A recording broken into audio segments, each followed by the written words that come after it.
teams they've faced so far, and they've come against some big names. Just last game, we saw them take on Issei's team, and you know, Issei is the guy, his squad, the former squad, or their former lineup at least, they took out second place at the Asia Pacific Regional Final, and they did really well overseas as well, and yet Mindfreak 3-0'd them here.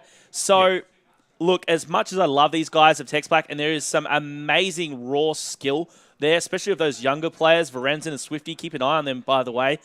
I'm still feeling Mindfreak. However, that's only if they keep their head in the game and they stay on their toes. Because I tell you what, these guys at TextBook Gaming, they are looking amazing right now. And as these guys get set up for that first still, of course, it will be an Atlas building. And right now, into the first points on the board is to TVs. That we'll see shots on our screens. Whoever gets those final shots and gets the kill there on the player pushed on through. But right now, you know, both these teams trying to push in and get these early points off to kick things into gear. But right now, it's TextBook Gaming off the mark. 15 points thereabouts and counting with Swifty and Varenzen inside the hill. And this is what I'm talking about at catching Mindfreak off guard. You know, if they can maintain this momentum, sure, it's only 30 seconds in, Bio, but this is what they need. Catch them off guard, keep the hurt on this squad, because if Mindfreak, they come back just that little bit, this is what they're good at. They're experienced, they're veterans of the game. If you just give them an inch, they're going to take it a mile. So these guys of TextBook really need to push it home early. And you know what, Bio? After the first hard point, they're doing just that. They are, of course. You see Varenzen in there picking up those last little bits of scrap time when the rest of his teammates, they pushed up there to get to the next one, obviously located inside of green. And we see Buzz on our screen from that NL squad. Shocks is there around the vicinity too, trying to get these points and trying to hold this lockdown. Now, Shocks will try and push on in here to regain control. He'll do so hopefully after just wallbanging a little bit through those black walls. Of course, you can shoot through those for those that aren't aware. And you'll see now MF closing that gap once again. Yeah, Mindfreak set up perfectly for this rotation. There is going to be a lot of pressure here from the guys at TextBook. As you saw there, it was Zeus who came in, but Buzzo with the big two-piece able to clean that out and now picking up the points for his squad. We're about halfway through this hard point. Buzzo, as you can see, he's looking towards the back of green. Gets one, gets two again. Buzzo, two is not enough. He's going to go for three. He was getting a little too hungry there. He's going to be dropped by Swifty, who picked up his own two-piece. Yeah, Swifty did. Zeus is there too. So it's three players dropped from Mindfreak there very quickly as TextBook's push back inside of here at green and regain control. Now that hill will rotate in 7 seconds from now. That's what you'll notice that minimap. These players obviously starting to rotate there as well and try and get set up. So just like that, Zeus with those last parts, a little bit of scrap time from that one hill while they head to car park. Yeah, and it is Mindfreak that are in there right now. It was, I believe that was Shocks in the position. Actually, sorry, it was Denz on the ram. He was going to get some tags out once again. He's going to not even pick up the kill there. And unfortunately, he was dropped. So Barnesy picked up the two-piece for TextBook. Shocks coming in to try and clean it out. He's still alive. Buzz is going to drop, but Denz and Shocks together teaming up to clear it out. Varenzen's going to take a fall as well. So the hill for a second was in control of Mindfreak, but it is Slaughter City right now as these guys are cleaning up. That's TextBook, lighting up your kill feed, all red, and they're going to start to walk away with these points. They are 68-33 right now. Mindfreak, they need to try and regain a bit of composure right now. They might lose their first game here in pool play. Of course, being 6-0 up, like you mentioned before during that interview with Buzzin, right now, TextBook still set up here perfectly how they want it. And just like that, Denz's two-piece, Buzzin's one down. It's going to help them break that control and get this last little bit of scrap time. At the same time, they're going to push and try and get over there towards that yellow and really get back into control. And this is the thing. They pushed in and they dedicated so much effort to getting those last few points. But I mean, that's completely flipped your spawns now. You completely killed off TextBook, and now they've spawned a lot closer over to the next hard point. So we're over here in yellow. The guys of TextBook spawned all in green, and now there's a lot of pressure on the Mindfreak guys. Look at this. Fighter falls. You've got Buzzo trying to clean up, but TextBook are now in position here to hold down this next yellow hard point. I say that I'm eating my words right now because Mindfreak Shocks being a little bit dirty, but I mean, it's just pointing out the rotations here, and they really need to pick their battles. Shocks is still going off. 6 kill streak for him, trying to make it 7. There it is, and then Shocks just cleared out that whole team almost twice in a row as they came with that respawn. So a big play to him and his teammate, a fighter there to help out gain those controls and those points. Look at the scoreline now, 87-73. They've brought it right back to a 15-point or 14-point game. Shocks just woke up and realized what team he was on, and he really came to it just then with that huge streak there. As you can see there, 21 for 12. Very impressive when you're up against this squad of TextBook Black, Swifty, Barnesy, Zeus, and Varenzen. This is a younger squad, a lot of talent right here by us, and as you can tell, still in the lead. It's a very narrow game. We're almost halfway through the map, and it is 10 points the difference between this squad. And again, if Textbook Black can maintain this lead for at least, say, the next minute or two, I think it's going to be their game. But it's about this time that you see Mindfreak turn around, and as you can see, Bio, they're now in the lead. Yeah, you know, obviously this is the last kill in this first rotation to be done, and 30 seconds left, and just like that, you know, Mindfreak closed that gap, hill by hill by hill. Now, of course, brought it back to tie it, and just like that, it will be Textbooks just pushing away a little bit more here. Dennis hits those nades. Actually, it would have been a suicide if Dennis didn't get a tag on that player. So a bit of a foul nade there indeed from a Textbook player, as these guys try and increase that lead what they had earlier on, but it's only a 12-point deficit that MM are down by here, heading into the start of this new rotations. 10 seconds left. You'll see right that Mindfreak, they're going to utilize that last bit of hill while Textbook gets it up on the next.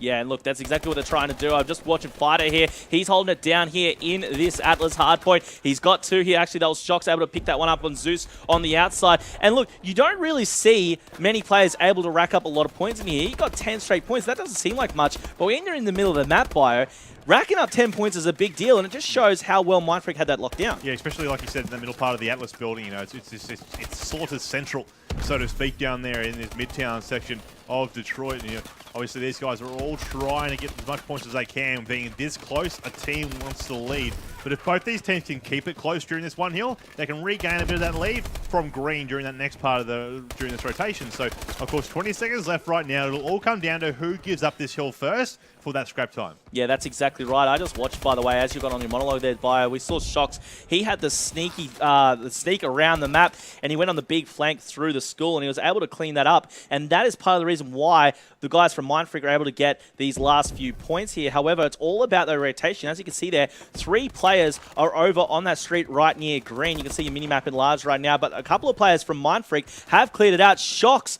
once again, with the shock and awe tactics, excuse the pun.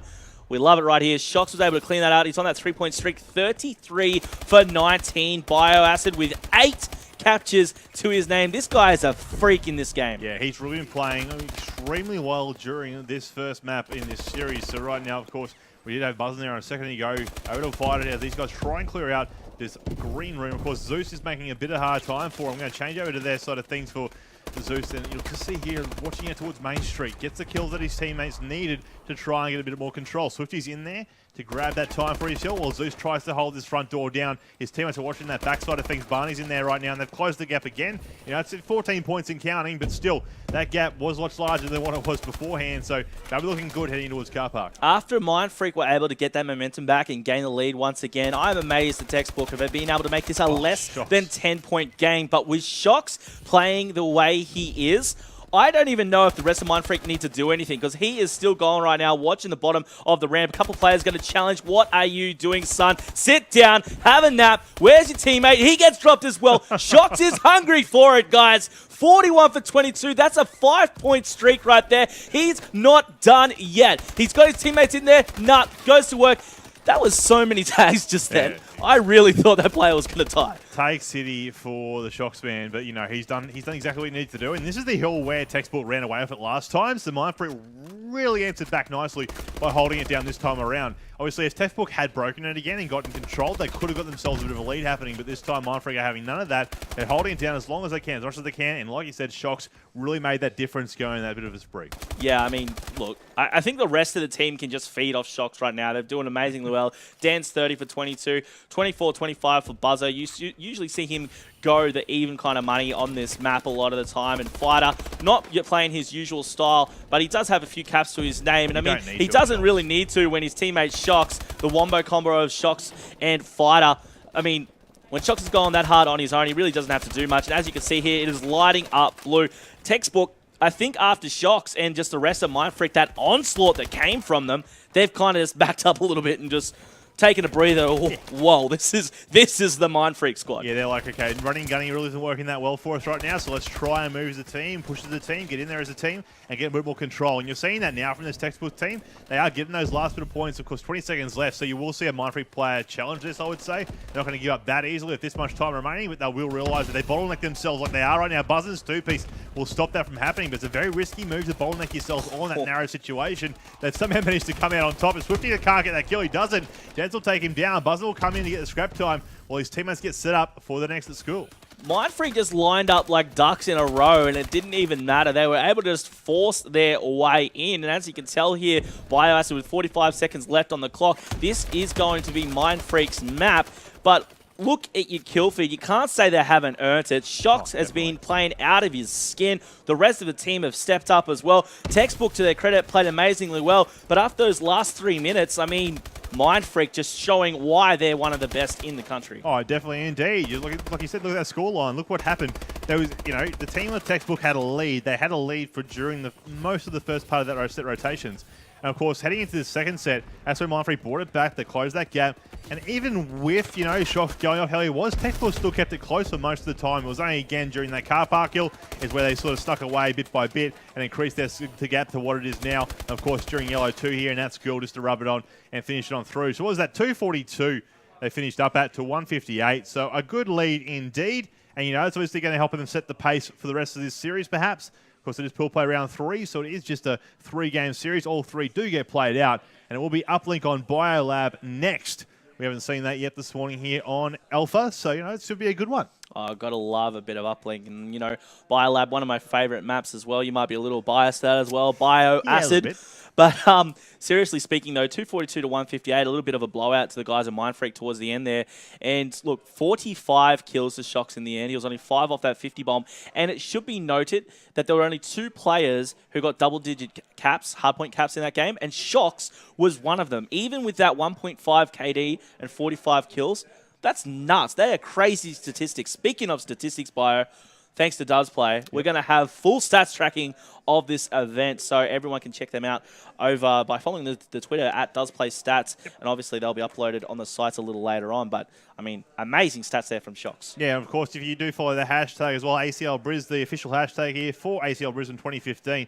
And you will be able to find all the information regarding any photos, vines, the stats that come out, all the tweets central. Everyone is using that hashtag here this weekend, so be sure to check that stuff out. But like we said, the next game will be that one on Uplink Biolab. So I'm looking forward to it. I hope you are as well. Do not go anywhere. When we come back, it is game number 2 with Plantronics.Mindfreak up against TextBook Black.